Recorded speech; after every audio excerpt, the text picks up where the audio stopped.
Welcome, and thanks for joining me for part 2 of this program on the Affordable Care Act and its effects on our nation's healthcare landscape. During our last episode, we learned about the high costs incurred by Obamacare and the millions of insurance plans that have been canceled. And we learned about the problems affecting senior citizens and business owners. Today, you'll hear how Obamacare is impacting our nation's standard of medical care and how my guests feel about the unchecked power of the executive branch. Stay with us. Stephen Tucker has been a health insurance broker for 20 years. He writes a blog dedicated to outlining the new laws and investigating the overall effectiveness of Obamacare.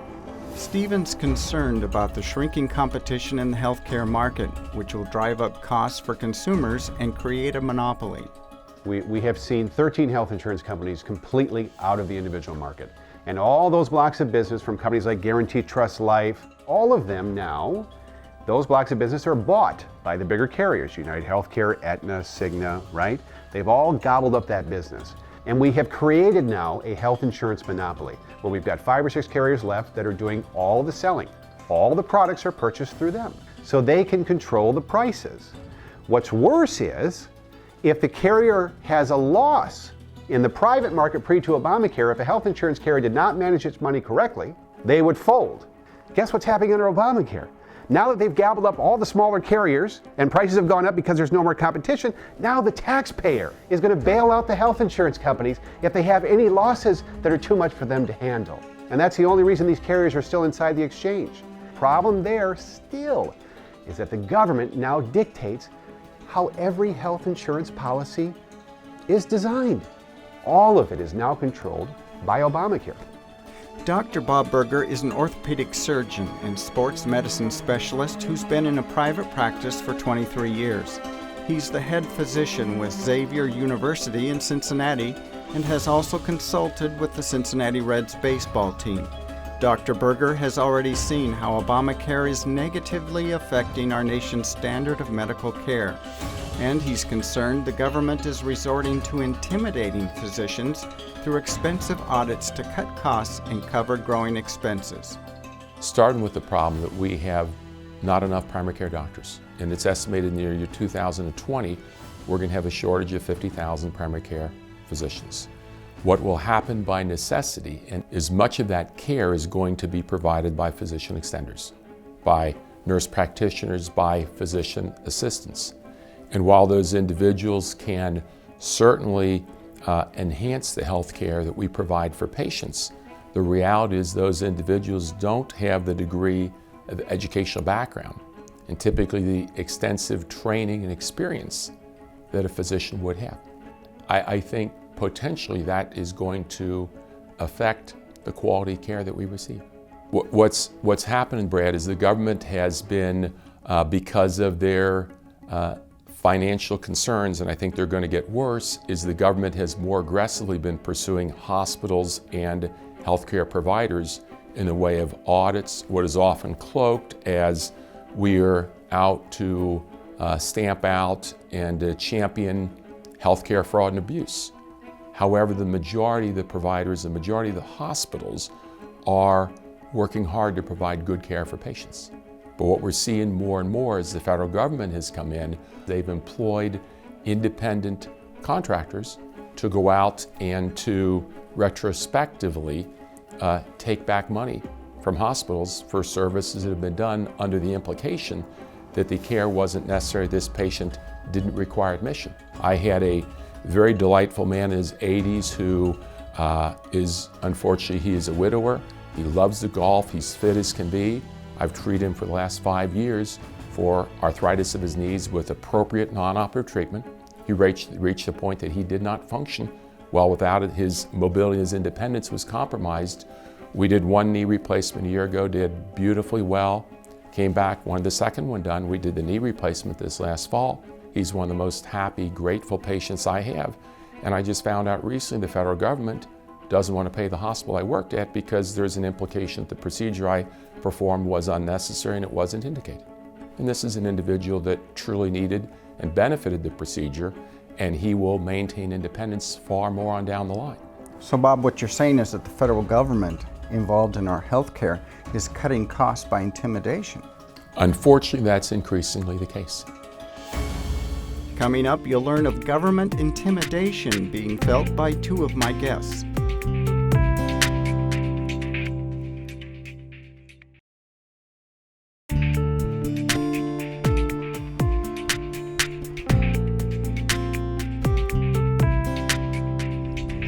Bill Elliott is a retired government medic who was diagnosed with cancer in 2008. While fighting his third bout of cancer, Bill received a letter from his insurance company. It stated that due to his catastrophic pre-existing condition, he would either be dropped from his plan or forced to pay an extremely high premium and deductible. But with the help of Stephen Tucker and the governor of South Carolina, Bill was able to use a protection within the HIPAA law to have his insurance reinstated. Bill is currently in remission, but due to the high costs of Obamacare, Bill's employer is considering dropping coverage. And since Bill and Stephen have spoken out regarding this issue, they've been receiving some unwanted government attention. Bill, you said you voted for Barack Obama in the first election.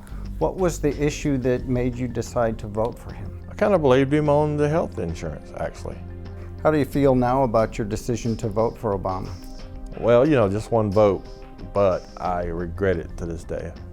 Your problems haven't ended with your health insurance situation. No. It seems like you've gotten the attention of the government in other areas. Tell me about that. I got a letter from the IRS saying I was going to be audited for my 2009 tax returns.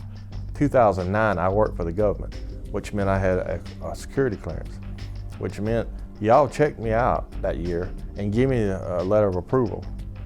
And come to find out, it was from a settlement that can't be taxed. But yeah, the IRS, they hounded me. They even sent two guys to my house in a black car. They said, this should take care of your doing these public interviews right here. You should go ahead and stop them now since we've, we're giving you this. After I sent them the letter and they figured out that I was correct, they sent me another certified letter with a one sentence saying, your 2009 audit has been rescinded. Yeah. And no sorry, no inconvenience, sorry for inconvenience you, or anything like that. We're through with you. Bill appeared on the Megyn Kelly Show on November 7th. And 3 weeks later, he gets a letter from the IRS. So he got this letter and he posted on Facebook, I can't believe it, right? I'm getting audited by the IRS in 2009. And the first thing I did was message him, when did you get your letter? He said, I got it on Thanksgiving Day. I go, that's funny. It's the same day I got my letter. That's the weirdest thing. Now you're thinking, could this be targeting? I didn't think it was until I'm sitting in my house at 4:30 in the afternoon on a Wednesday and I get a phone call from the IRS Treasury Inspector General. He said, we heard about your story in the media and we'd like to talk to you about it as soon as possible. I called my attorney. Mark said, this doesn't sound right. He goes, they're going back to 2003? Then I get another letter. They want $2,100 from 2010 because I didn't turn them in my W-2s or W-3s. My CPA turns in my W-2s and W-3s every year. He said, it's highly irregular for them to go back 10 years. 5 to 7 is the usual look back period. He said, I'm looking forward to them arriving. So they came to the house and they started their inquisition of sorts. I'm thinking foolishly they're there to help, right? One of the first questions they asked me after they asked for my social security number, my name, because these are filled out to my corporation, tell us more about Bill Elliott. Do you know how we can reach him? His phone number, his address? I said, no, we're Facebook buddies. That's all I got in Bill. You should have Bill's information. They're the Internal Revenue Service. After they questioned me more, they circled back to get Bill's information again. And at one point, my attorney said, how is any of this germane to the issue at hand? We thought you were here to resolve the issues with the IRS. Oh, we didn't send the letter. The IRS sent that letter. We're just taking a full statement. No sooner does the exhaust dissipate from their government vehicle from my driveway that I get another knock on my door, and this time it's my postman. And the postman has a certified letter this time from the IRS demanding the full $5,200 by December 23rd, or they will seize my assets. So, do I think it's a coincidence? No, I don't. I saw evidence that it's not. And I understand that TSA has taken an interest in your life. Yes, today I'm coming here, I had my boarding pass, all of a sudden I see flagged. I have to go into a separate aisle, right, where only 2 or 3 people are, so I think there's an interest there, shall I say. I have nothing to hide, I just want to get on the plane safely, that's it. I'll show you whatever you want to see. I went to New York, and I went to Washington late summer. And the TSA pulled me to the side after they seen my driver's license and ID. Sent me to a little room, about the biggest of a little bathroom. Let me sit there 30 minutes. Then coming in, made me take everything out of my pockets. Both to New York and Washington, they made me do that. Without explanation, they just come and say, okay, you're free to go. So should we be worried about talking to you today that we'll find a letter from the IRS? You may very well find a letter by your door or something like that. You might be a little toxic. Yes. When we return, we'll investigate the unchecked power of the executive branch when it comes to healthcare.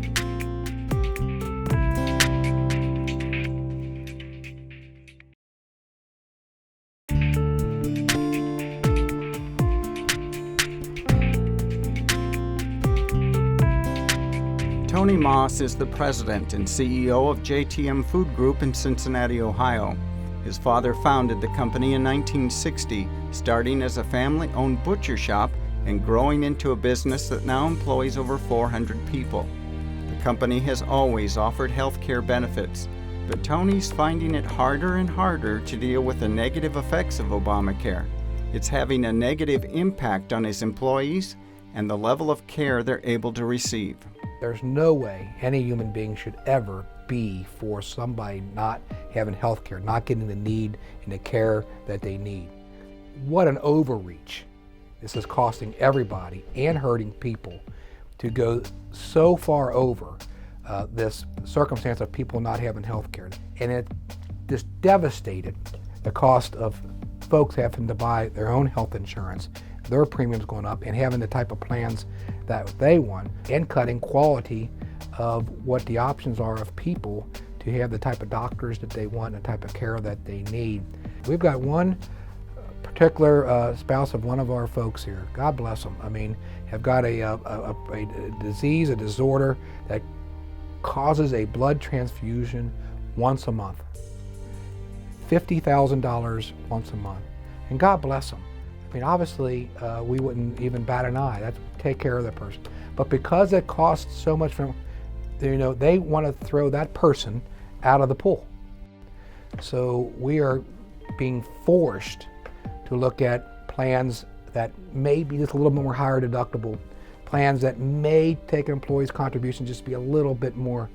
And that little bit more or a little bit less of a selection that they get definitely affects everybody.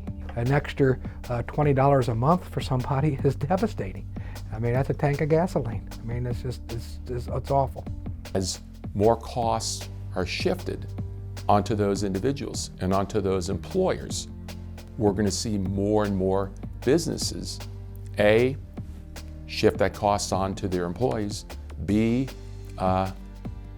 diminish the number of employees hired or lay people off, or C, drop out of providing health insurance altogether and perhaps pay a lump sum of money to their employees and have that employee go shop on, for their own health care plan through the exchange or through a private marketplace, because that cost burden, I think, increasingly is going to be shifted onto employers and onto patients in the marketplace. The Affordable Care Act is a major government takeover of America's healthcare system, and with big change comes big problems. Dr. Berger is increasingly concerned about Obamacare's lack of accountability. Under the new law, the Director of Health and Human Services is given considerable power, and Dr. Berger sees a troubling overreach of the executive branch. The problem is, right now, as the law is passed, there are many provisions in the law that say the Director of Health and Human Services shall determine ... We've seen from the executive branch of government, from either the Director of Health and Human Services or from the President, that they've changed the rules. We've got unchecked power in the executive branch of government, and we've got, in the instances of the Director of Health and Human Services, an unelected official who has the ability, without oversight from Congress to independently change many of the provisions in the law. President Obama acts more like a dictator than a president of the United States of America. And you got a Congress doing all the right things, bringing good alternative suggestions. The thinking that you're going to completely abolish the laws, probably not. But certainly there are things that are failed in the laws that are devastating, and we've got elected officials that are bringing those bills forward. The question is, do we have a president that will cooperate? It's just not the way anything works. It doesn't work in a family being this way, of just saying it's my way or the highway. It doesn't work in a marriage, it doesn't work in a business. It's just devastating that you would think that the President of the United States of America would take that type of attitude. In a moment, we'll hear about the future of American health care.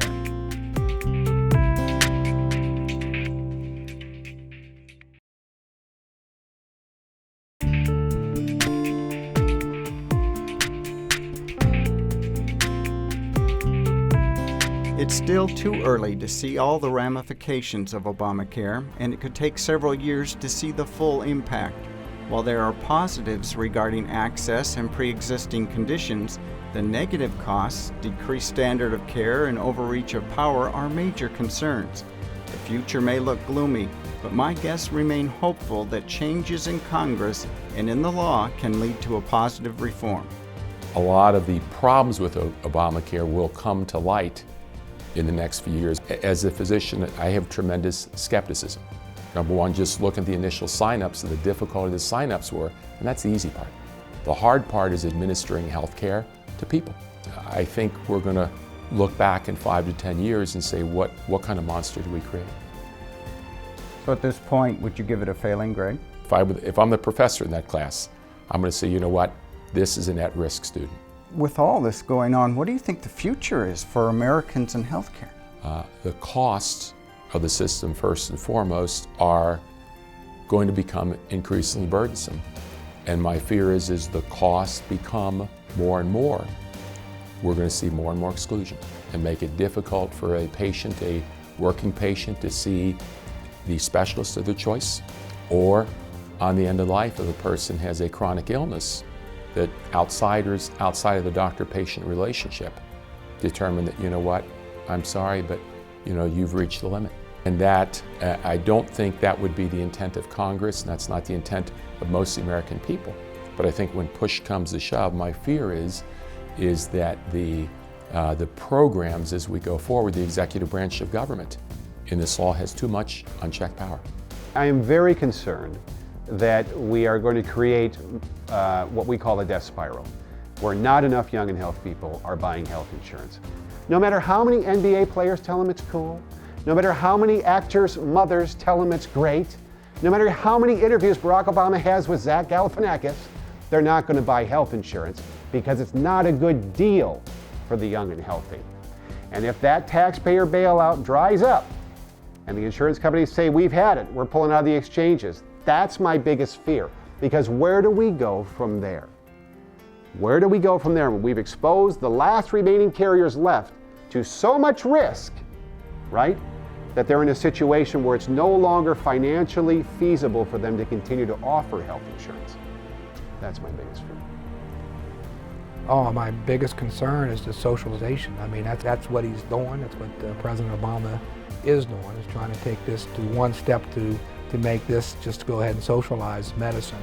And that's just devastating. It's against everything that I believe in. Again, I believe in freedom to practice and become the best you can be in life, in your profession, and then honor God in everything that you're doing. There is no incentivification in the socialized system whatsoever. You are just a number, and it doesn't matter if you're the best or if you're the worst or you're in the middle, it doesn't matter. Within that you get less quality, less service, just a catastrophe what he's doing by trying to push a socialized medicine to our world of something that's so important as the health care of people. Basically, it is protecting the consumer. There's a PDF document called Protecting Your Health Insurance, which you can download right now from the CMS website. It talks about all the protections under federal law that existed before Obamacare to protect your health insurance policy. All I want to see is a free market that is less inhibited by a ever-expanding federal government. The more carriers selling, the more competition, the lower prices will be. This is not rocket science. But it's contrary to philosophy of the prevailing administration. That is correct. There is an ideology behind all of it. You've got to get beyond ideology to implement solid reforms to help save the best healthcare system in the known world. And that's what we have. I'm going to stay hopeful. So I'm going to keep working as hard as I can to help elect officials that will do the right thing. And I hope that we get the right president that'll work with the right Senate and the right Congress and get it right to create the greatest medicine, the greatest doctors and nurses that this world has ever seen. America can't say it wasn't warned. Many experts talked about the problems these and scores of other victims of Obamacare would face. It has the potential of destroying countless families, businesses, and lives. And even with the misery index going through the roof, the architects of Obamacare are digging in. They refuse to admit that they've made a huge mistake and are imposing it on American citizens. Thanks for watching. For more resources to better inform you about Obamacare, visit our website at facinglife.tv. While there, find out how you can order a copy of this two-part episode on DVD and Blu-ray to share with others.